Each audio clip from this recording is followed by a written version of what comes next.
जय गुरुदेव। जय गुरुदेव। गुरु प्रेमी भाइयों बहनों मित्रों,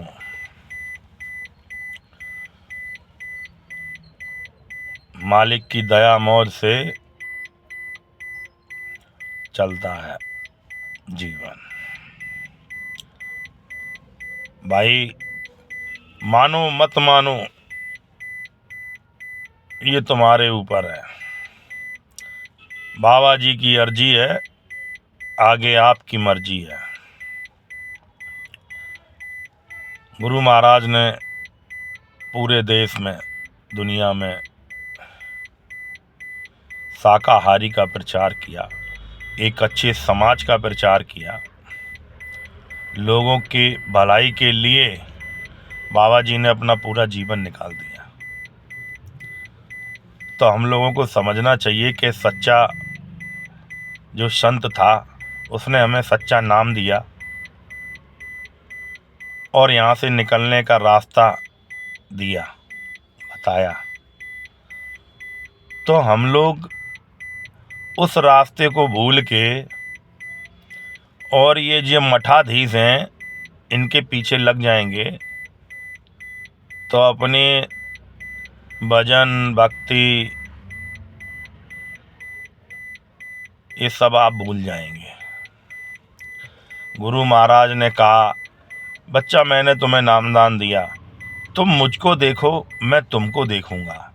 तो अपने गुरु महाराज को देखिए, जब नाम उसने दिया तो नाम का रूप भी उसने बताया ना, कि हम जब जय गुरुदेव नाम लेंगे तो अपने गुरु महाराज को हमें याद करना है। गुरु महाराज ने कहा कि ये शरीर नहीं होगा ये हाड़ मांस का, वो रूहानी शरीर होगा। वो रूप संत का जब वो आगे लेके जाएंगे तो वह रूहानी होगा। तो उनने ये सबको बताया, मंच पे बताया। अब ऐसे ही भ्रमित हुए घूमते फिरते हो कि स्वामी जी वहाँ बैठे हैं, वहाँ बैठे हैं, यहाँ बैठे हैं। अरे वो तो सब जगह बैठे हैं। आप जब तक जिंदा हो ना इस शरीर रूप में, तब तक आप में सोचने समझने की ताकत है। तब तक आप उसको कहीं भी मानो, अपने अंदर मानो, बाहर मानो, नदी में मानो, मंदिर में मानो, पहाड़ में मानो, किसी में भी उसको मानते रहो। तो वो तो हर जगह बैठा हुआ है। तो उनने कहा कि जब भजन करोगे तो वह रूहानी चेहरा, वह शरीर दिखाई देगा, ये हाड़ मांस का दिखाई नहीं देगा। गुरु महाराज हमेशा मंच से कहते थे कि बच्चा ये शरीर मुझको भी छोड़ना है। तो शरीर छोड़ने की बात हुई थी, आत्मा तो अजर अमर है, इसे तो कोई मार ही नहीं सकता। और एक आम इंसान की बोला जीवात्मा नहीं मरती, तो एक महापुरुष की जीवात्मा, एक भगवान की आत्मा जो मालिक है हमारा, हमने जिसको सब कुछ माना, उसकी आत्मा कैसे मर सकती है भाइयों? उसकी आत्मा नहीं मर सकती। और बाबा जय गुरुदेव जी महाराज एक सच्चे संत, वह संत जिसने वह खोज की कि हमारा असली घर कौन सा है। ये सारे संसार की जीवात्माएं हैं, इनका घर कौन सा है, इनका असली पिता कौन सा है। तो उसने वह ढूंढ के निकाला भजन करके और हम लोगों को वह चीज़ दी। तो हम लोग सच्ची भक्ति करिए। देखिए, रोज़ घंटे 2 घंटे भजन करने वाले लोग, मतलब घाट पर जाते हैं, जैसे नदी के घाट पर रोज़ जाते हो, और उसमें घुसे ना, अरे उसमें घुसेंगे नहीं, उसका आचमन नहीं लेंगे तो कैसे पता चलेगा कि उसकी गहराई कितनी है? जो डूब गया वह पार है, जो पार गया वो डूब गया। अरे घुस के तो देखिए। उस घाट पर हम रोज बैठते हैं, रोज, लेकिन उसका आचमन नहीं लेते। कैसे लिया जाएगा? देखिए, सबसे पहले चित्त का सवाल, जो हमारा चित्त है, गुरु महाराज ने कहा चित्त रोकने के लिए। तो चित्त कई तरीके से लोगों ने रोकने की कोशिश की। इसको समझिए कि चित्त है क्या। जब हम आंख बंद करते हैं तो हमारी जो आंखें झपकती हैं ये ऐसे करके, तो ये हम आंख बंद करके भी ये आंखें झपकती हैं। ये करके देख लीजिए, आंख बंद करके, हमको आदत पड़ी हुई है। तो उसी को हम चित्त कहते हैं। तो अपने चित्त को हमें रोकना है। अब रोकने का मतलब हम क्या देखें, क्या किसका भजन करें। तो जैसे हम भगवान का नाम लेते हैं, राम का नाम लेते हैं, कृष्ण का नाम लेते हैं, राधा का नाम लेते हैं, शिव का नाम लेते हैं, तो हम उसकी फ़ोटो को सामने रख कर और 10 मिनट 20 मिनट ज़रा आंखें खोल कर उसको देखो। आंखें बंद मत होने दो। यही तो कहा गया, चित्त को रोकना। तो आंखें बंद नहीं करेंगे तो आंसू से आएंगे। वो पहले तो झूठे ही होंगे, आंखें रोक रहे हैं, लेकिन वह धीरे धीरे अगर परमात्मा से मिलन करना है, उसको देखना है, ये चाहत है हमारे अंदर, तो अपनी आँखों को खोल के रखिए। तो वो झूठे आंसू निकलते निकलते वो सच्चे हो जाएंगे और वह आपको दिखने लगेगा। वह मालिक, वह हमारे सामने 24 घंटे है। हम उसको देखना चाहेंगे तब वो देखने को मिलेगा। अब उसको देखना ही नहीं चाहते, ये संसार के झूठे सुख को देखना चाहते हैं। यहीं पे यही चकाचौंध देख के भ्रमित हो जाते हैं हर बार।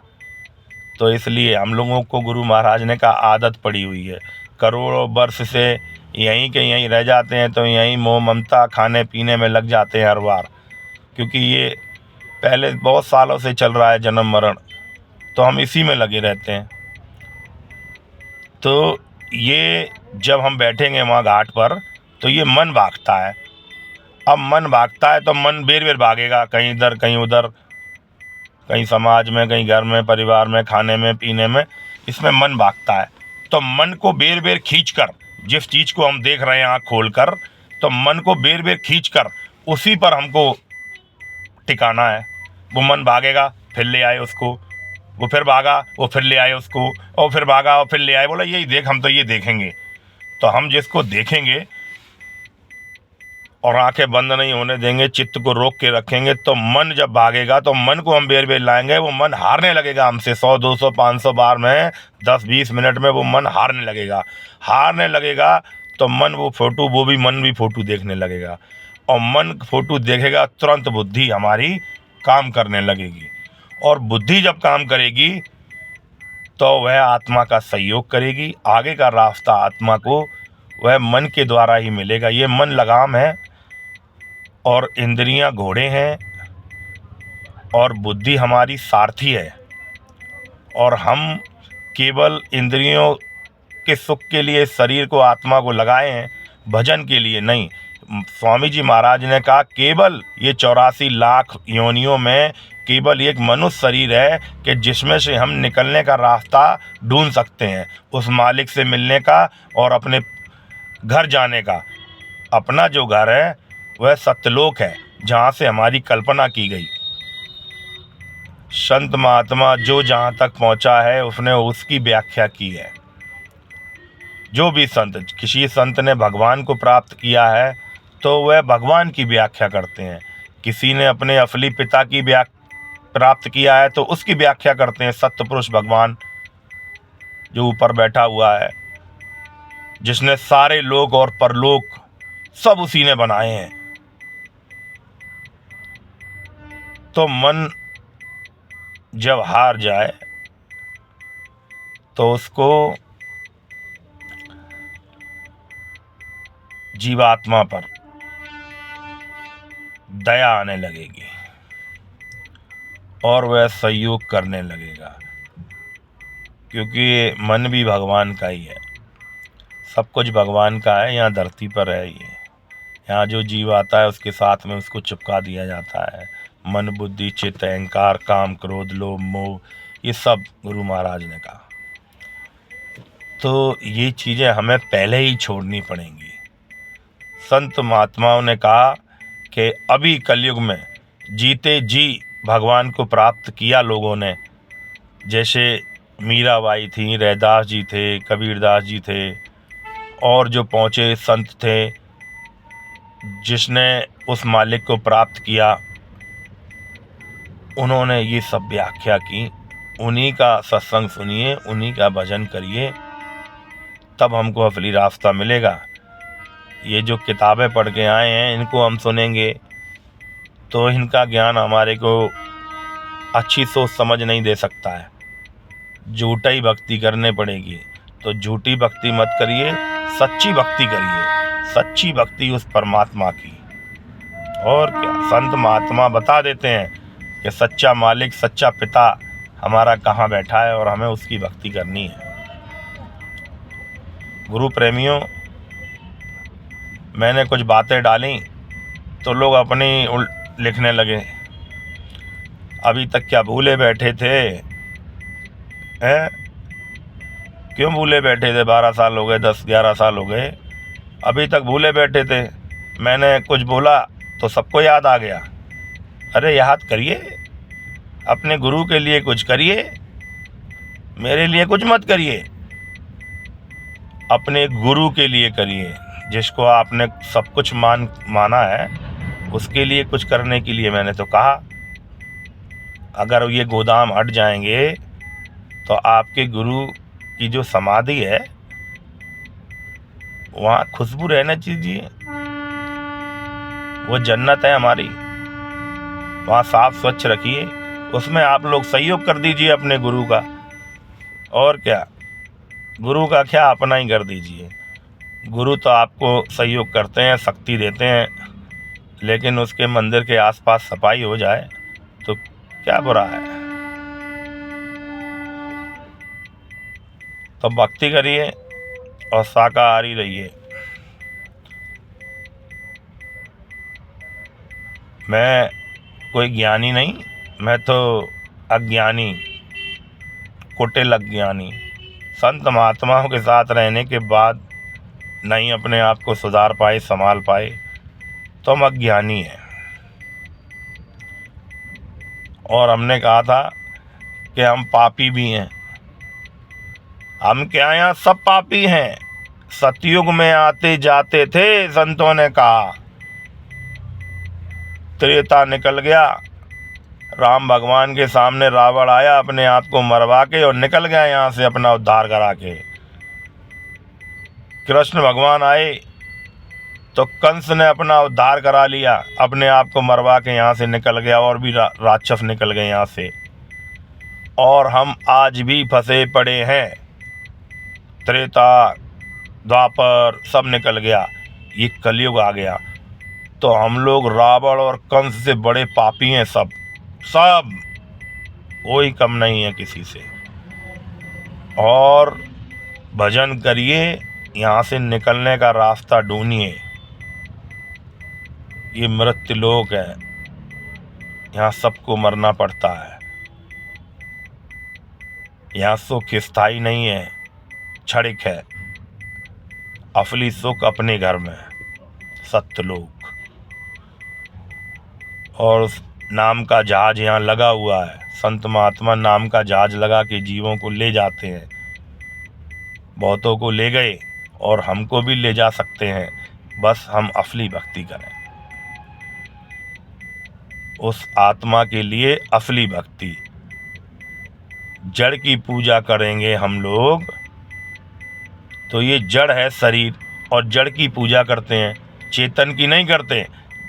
इस चीज़ को समझिए। संत महात्माओं ने कहा जब तक इस शरीर में आत्मा है तब तक ये चेतन है, तो हमको चेतन की पूजा करनी है।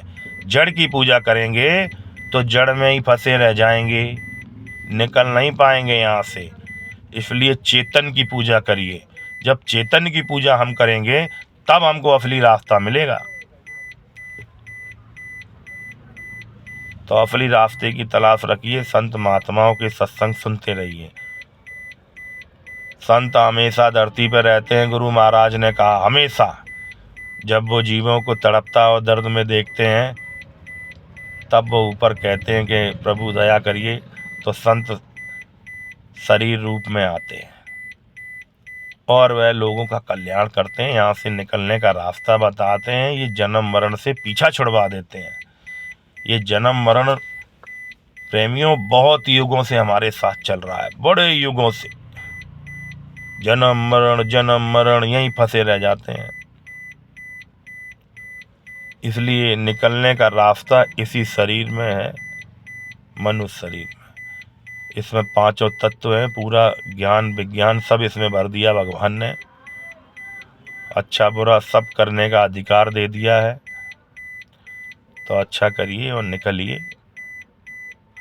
देखिए, यहाँ पाप की बेड़ी लोहे की है तो पुण्य की बेड़ी सोने की है, फंसा के दोनों रखती है। तो संत महात्मा दोनों को भस्म करके और यहाँ से निकाल देते हैं। तो संत महात्माओं की तलाश रखिए, सत्संग सुनिए। मोबाइल में सब कुछ है, ये मोबाइल अच्छी से अच्छी कामना करा रहा है और बुरी से बुरी करा देगा। तो अच्छी कामना करिए, बुरी मत करिए। बुरा बनने वाले यहाँ सब मिटा दिए गए। इसलिए जय गुरुदेव। मेरी गलतियों का क्षमा करना, मैं तो अज्ञानी हूँ, ज्ञान आ जाएगा, मालिक की दया होगी, है उसकी दया तो कुछ है। और मैं तो संसार की बातें सोचता ही नहीं हूँ, क्योंकि संसार की बातें सोचने से कुछ होने वाला नहीं है। अपना कर्म करिए, भूख लगे तो खाइए, नहाना है तो नहाइए, टट्टी पेशाब जाना है तो जाइए, लेकिन चिंतन और मनन जो करते हैं इधर उधर का, वो भगवान का करिए। वक्त सुधारने से पहले खुद ही सुधर जाइए। भाई वक्त भी सुधारता है, बीमारियां सुधार देती हैं लोगों को, प्रकृति सुधार देती है लोगों को। इसलिए पहले ही सुधर जाइए, संत महात्माओं का सत्संग सुनिए, असली रास्ता लीजिए यहाँ से निकलने का। जय गुरुदेव।